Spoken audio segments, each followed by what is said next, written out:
Halo Rebahaners, dimanapun kalian berada, bagaimana kabarnya? Gimana? Puntung rokok di asbak kalian masih aman? Bagaimana jadinya jika seorang penjahit yang sehari-hari hanya bergelut dengan benang dan jarum dituntut untuk bertahan hidup dan melakukan suatu pembunuhan? Apa yang akan dia lakukan? Itulah sedikit premis dari film berjudul Sewtoren. Gimana ya bacanya ya? Sewtoren lah, tahun 2024 ini. Filmnya cukup unik karena akan terbagi menjadi 3 part atau bagian yang masing-masing menceritakan tentang suatu akibat dari keputusan yang diambil. Seperti apa serunya film satu ini? Langsung saja pasang handsfree, simetriskan proses rebahan, kencangkan celana dalam. Selamat menonton dan cekicrot. Get it when I get back.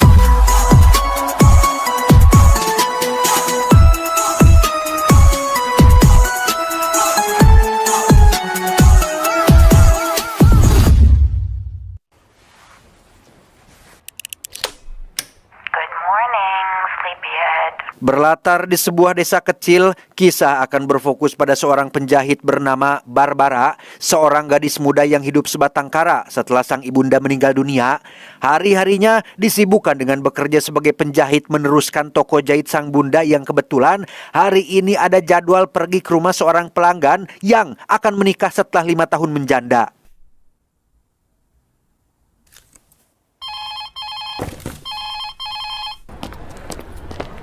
Mengendarai mobil dinasnya yang mungil, Barbara pun berkendara melewati hutan belantara dan jembatan panjang sampai akhirnya tiba di rumah sang pelanggan. Late. Beliau bernama Grace, seorang janda yang berencana menikah hari ini, di mana Barbara ditunjuk sebagai penjahit utama gaun pernikahannya yang saat Barbara sedang bekerja memasang kancing belakang gaunnya, Grace terus saja nyerocos mengeluhkan Barbara yang telat datang hingga menyuat-nyuat kembali sosok mendiang ibunya yang lebih disiplin dalam bekerja.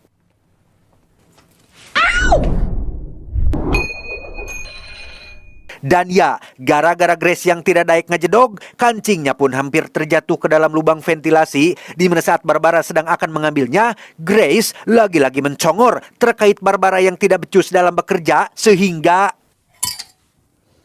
karena Barbara tidak membawa kancing cadangan, Grace pun menyuruhnya untuk pulang ke toko dan kembali lagi ke sini secepat yang ia bisa. Di mana saat Barbara melewati hutan belantara, ia tak sengaja menemukan 2 unit motor di tengah jalan seperti sehabis kecelakaan yang ternyata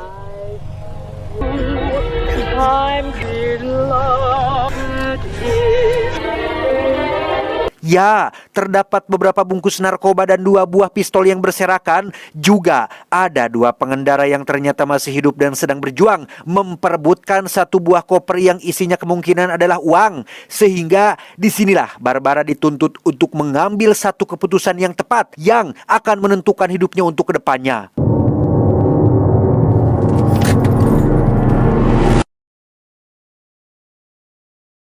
Entah apa yang sedang Barbara rencanakan, ia pun memutuskan untuk membuka kotak kesayangannya untuk menarik 2 buah benang yang ia tarik ke arah 2 orang asing tersebut.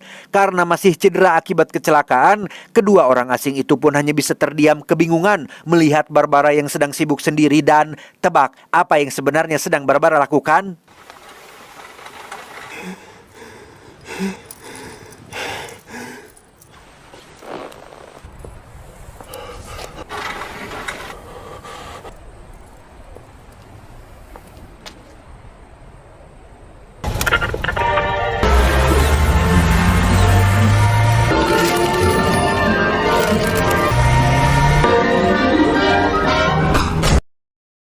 Ya, setelah kedua orang asing itu tewas saling tembak satu sama lain, Barbara pun bisa leluasa mengambil kopernya untuk ia bawa pulang.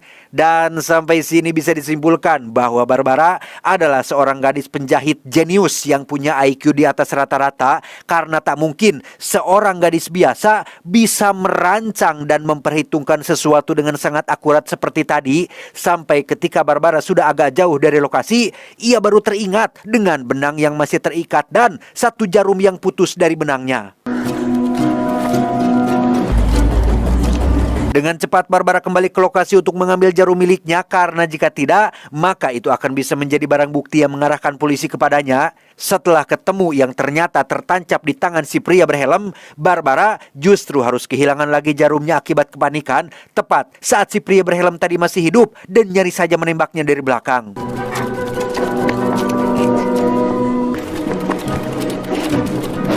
Tak ada pilihan lain, setelah membersihkan lokasi kejadian, Barbara pun membawa si pria berhelm yang masih hidup untuk dibawa pulang dan meninggalkan yang satunya yang sudah mati begitu saja di lokasi, tanpa sadar jika jarumnya masih ada di sana, bengkok akibat terlindas ban mobilnya.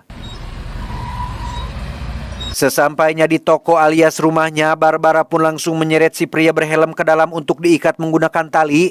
Barbara menarik si pria berhelm tadi ke lantai atas untuk disembunyikan di sana sampai menemukan cara untuk bagaimana cara melenyapkannya.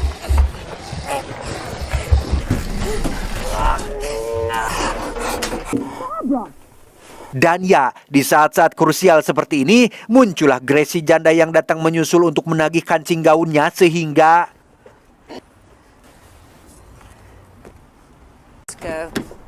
selesai dengan Grace, Barbara pun kembali ke dalam untuk mengurusi si helm yang nyaris mengambil kopernya, di mana si pria helm ini akhirnya menceritakan kronologi kejadian yang sebenarnya bahwa ia dan pemuda yang mati ditinggalkan di lokasi tadi awalnya sedang melakukan transaksi narkoba. Si helm pembelinya, si pemuda penjualnya. Si pemuda rupanya berniat culas dengan akan kabur membawa koper berisi uangnya, sehingga si helm langsung melakukan pengejaran hingga terjadi baku tembak di antara keduanya.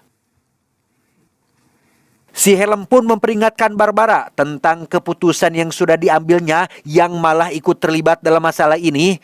Asal tahu saja, ayah dari si pemuda yang mati di lokasi tadi adalah seorang bandar narkoba yang terkenal sangat kejam dan berdarah dingin. Sehingga jikalau sampai si ayah datang ke lokasi dan menemukan putranya sudah mati, tidak hanya si pria helm saja yang akan diburu, Barbara juga akan ikut diburu karena sudah ikut andil dalam kematian si pemuda.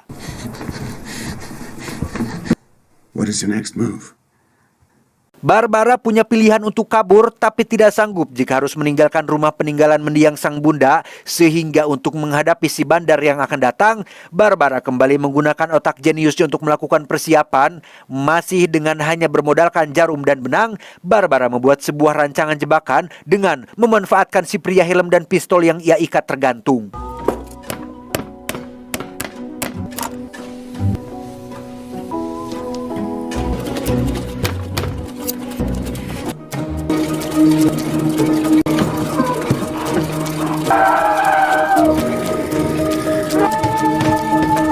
Selesai dengan itu, Barbara langsung bersembunyi di balik meja menunggu seseorang yang akan datang dan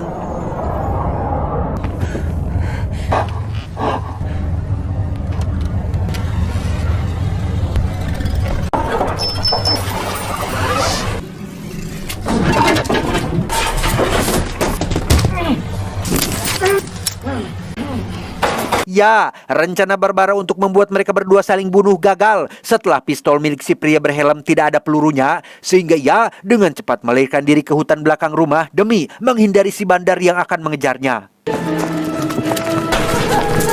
Dan apes, sungguh apes, si bandar berhasil menembak kaki Barbara yang membuatnya tidak bisa berjalan. Dan hasil dari keputusan yang ia ambil adalah kematian mengenaskan dengan cara dicekik sampai kehabisan nafas. Selesai menghabisi Barbara, si bandar pun memeriksa uang di dalam koper tersebut yang ternyata sudah dipasangi peledak yang jika semua uangnya diambil keluar, maka sensornya akan aktif dan langsung meledak. Si bandar sudah menyadari akan hal itu dan meninggalkan Barbara tewas tergeletak akibat dari keputusan yang diambilnya sendiri.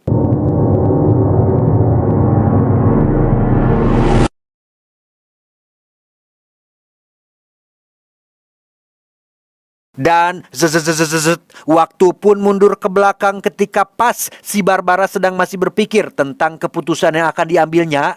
Di part atau di bagian kedua ini, kita akan melihat Barbara mengambil opsi kedua, yaitu melaporkan kejadian tersebut kepada pihak kepolisian. Okay. Okay.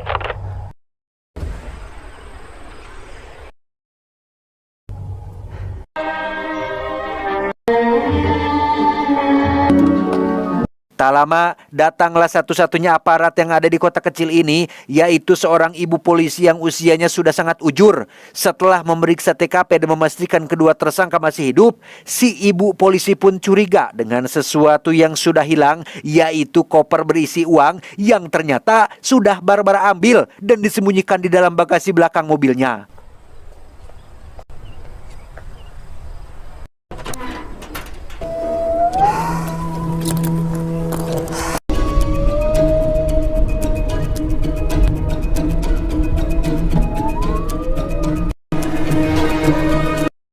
Alhasil, disinilah Barbara sekarang diborgol di kantor polisi bersama dengan dua tersangka yang tidak ia kenal. Saat ibu polisi bertanya tentang apa yang sebenarnya terjadi, wahai guys, si pemuda pun menjawab bahwa itu sama sekali tidak penting. Yang terpenting sekarang adalah mereka semua harus secepatnya pergi dari sana sebelum ayahnya yang kejam datang ke sana. You pissed yourself. Scared of him. Bukannya mengindahkan peringatan si pemuda, ibu polisi justru malah lebih mementingkan pernikahan Grace, si janda dan calonnya yang ternyata digelar tepat di ruangan sebelah. Selain jadi aparat, si ibu juga terkadang nyambi sebagai lebe alias penghulu yang sering menikahkan warganya yang ingin kawin. We're reminded of this when two people sanctity of marriage. Menyadari dirinya tidak akan selamat, Barbara pun mulai mencari cara untuk bisa kabur sampai ketika ia melihat kunci borgol yang diletakkan di atas meja. Disitulah otak jeniusnya mulai jalan dan mengajak si Helm untuk bekerja sama meraih kunci borgol itu dari atas meja. Take off your belt What? and your shoelaces. Masih dengan bermodalkan benang dan jarum dan selembar kertas yang ada di dalam kotak, Barbara membuat semacam sumpit yang ia rakit sendiri. Sementara si pria berhelm, Barbara menyuruhnya untuk melepaskan sabuk celana dan tali sepatunya untuk dilemparkan ke dekat kunci tersebut.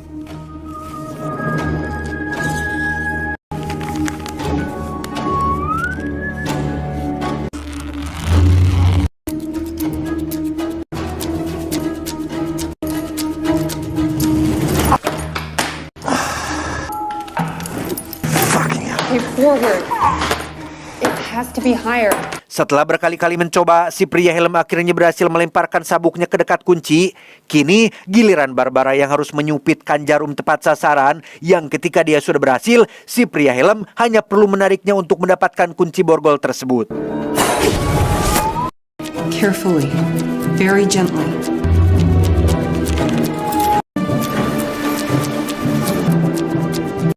Di saat yang sama di ruangan sebelah, Gracie janda rupanya sedang berjibaku dengan gaunnya yang sudah tidak ada kancingnya. Ia menggunakan sebuah peniti yang sudah terlepas dan harus kesakitan oleh tusukan peniti tersebut. Alhasil, Grace pun amuk-amukan sendiri akibat kesakitan oleh penitinya. Karena Grace ingin segala sesuatunya sempurna, ibu polisi pun teringat dengan Barbara yang ada di ruangan sebelah sehingga...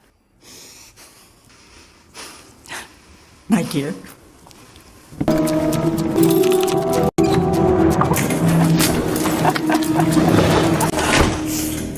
Ya, gagal sudahlah rencana Barbara dan si Helm untuk meraih kunci tersebut.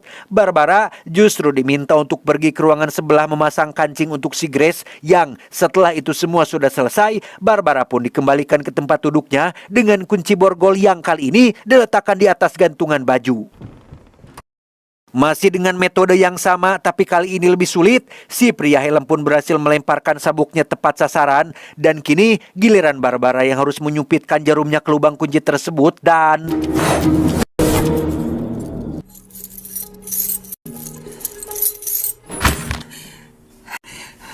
Ya, si pria helm akhirnya berhasil mendapatkan kunci tersebut. Namun di luar dugaan, ia melanggar kesepakatan dengan memilih kabur membawa koper itu sendirian dan melemparkan kunci borgolnya ke sisi yang tidak terlihat. Fuck you!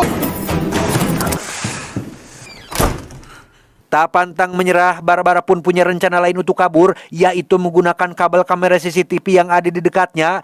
Kabel itu dicabut lalu diambil bagian kawatnya yang masih dengan jarum dan benang. Barbara berencana untuk mengaliri kabel itu dengan listrik dan...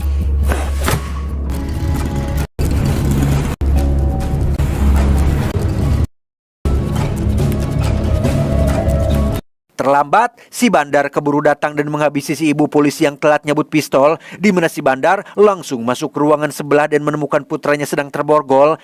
Ketika si Bandar akan menghabisi nyawa Barbara, muncullah si ibu polisi yang ternyata masih hidup, yang setelah saling memberikan kode satu sama lain, si ibu polisi dengan cepat memasukkan kabel CCTV ke dalam colokan sehingga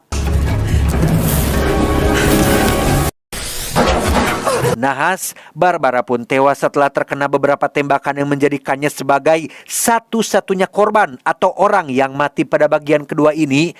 Si Bandar hanya pingsan akibat kesetrum, si ibu polisi hanya mengalami cedera ringan karena mengenakan rompi anti peluru, si pria helm kabur dengan kopernya, si pemuda hanya bisa olohok meratapi nasibnya, Grace dan calon suami pun hanya menunjukkan rasa prihatin tanpa bisa berbuat apa-apa.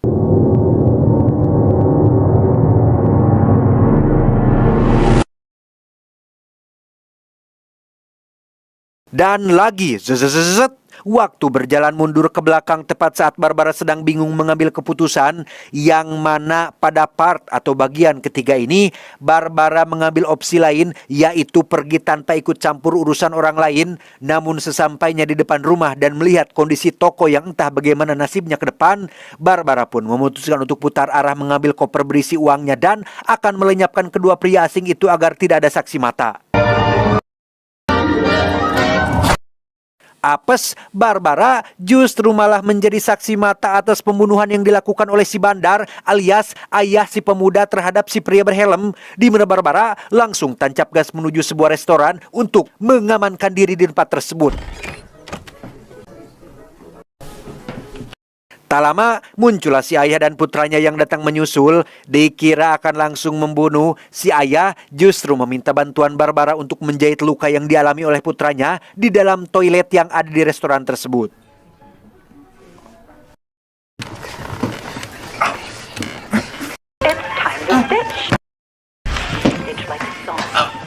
Selama Barbara menjahit lukanya, si pemuda pun bercerita tentang sosok sang ayah yang kejam dan tidak hanya kepada orang lain kejamnya, tapi juga kepada putranya sendiri. Sikap otoriter yang dimiliki oleh ayahnya membuat orang-orang di sekitar menjadi sangat muak dan benci, termasuk si pemuda sendiri, sehingga Barbara yang kasihan pun meminta si pemuda untuk memegang sebuah gulungan benang berwarna merah karena ia punya rencana brilian untuk membuat si pemuda terbebas dari ayahnya.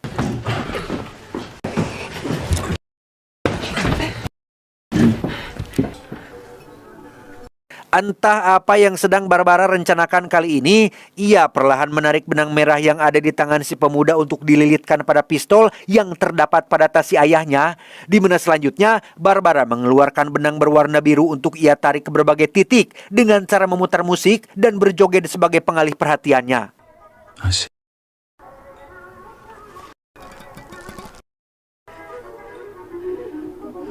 Stitch like a song.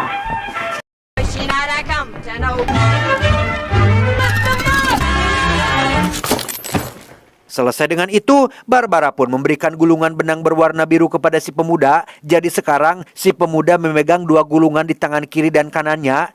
Sesuai instruksi ketika di toilet tadi, si pemuda akan menarik kedua benang tersebut ketika waktunya sudah tepat. I'm sorry. What are you?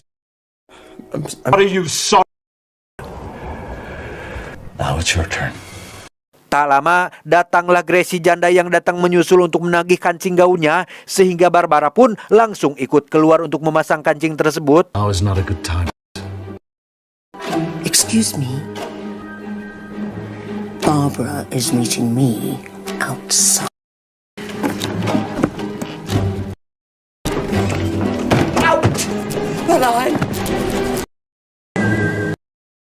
Disinilah si ayah mulai menunjukkan sikap otoriternya dengan memaksa si pemuda untuk mengambil keputusan berat antara harus membunuh Barbara dengan tangannya sendiri atau membunuh dirinya sendiri dengan pisau. Dan tebak apa yang si pemuda lakukan?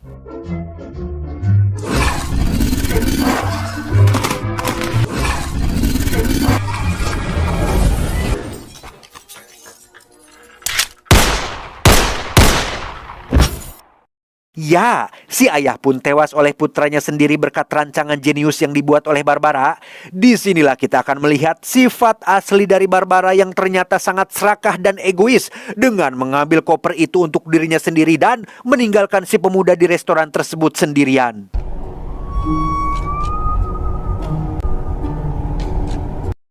Dengan cepat si pemuda pun berusaha keras untuk mengejarnya, namun karena kakinya masih terluka dan pengkor, ia pun harus kokosehan hanya untuk bisa menaiki sebuah mobil.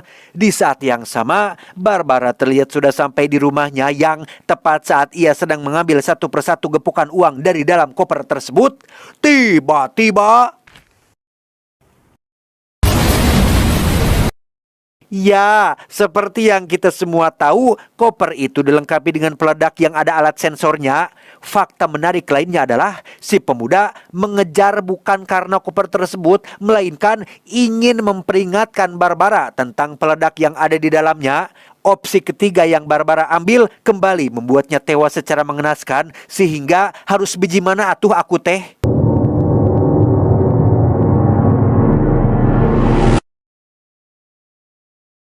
Waktu kembali mundur ke belakang, tapi kali ini bukan ke lokasi kejadian, melainkan ke waktu saat Barbara menjatuhkan kancingnya ke lubang ventilasi.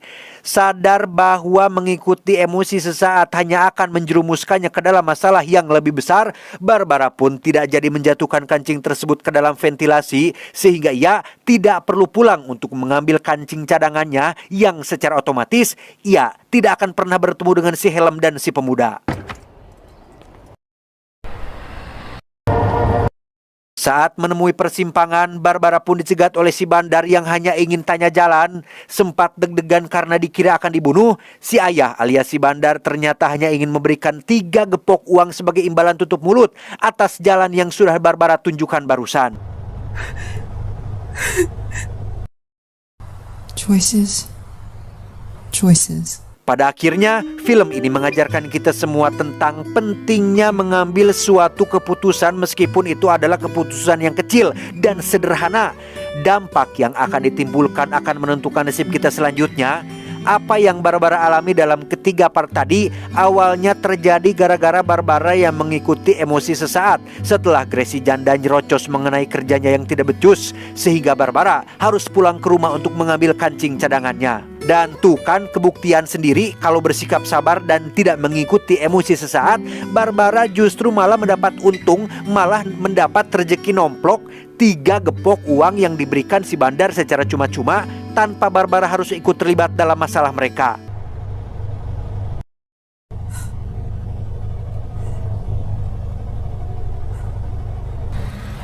Tamat, ending yang cukup menyenangkan. Intinya sabar, jangan emosian atuh bos, jangan mengambil keputusan saat sedang ambek-ambekan, tunggu sampai kepala dingin, barulah ambil langkah yang benar. Ingatlah. وَلَنَبْلُوَنَّكُمْ بِشَيْءٍ مِّنَ الْخَوْفِ وَالْجُوعِ وَنَقْصٍ مِّنَ الْأَمْوَالِ وَالْأَنفُسِ وَالثَّمَرَاتِ وَبَشِّرِ الصَّابِرِينَ. Saya John mewakili jajaran direksi yang bertugas mengucapkan terima kasih dan sampai jumpa di video selanjutnya. Adios, dengkul kopong Lionel Messi.